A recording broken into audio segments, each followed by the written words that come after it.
now you know. 2012 might be the last year of Federation Square Festival, so don't miss out.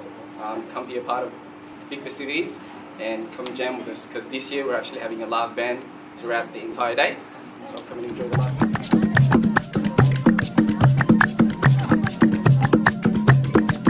Welcome, come aboard, we're waiting for you. There's only 7 days to go. Are you excited? We are, we'll see you then. Bye. Bye.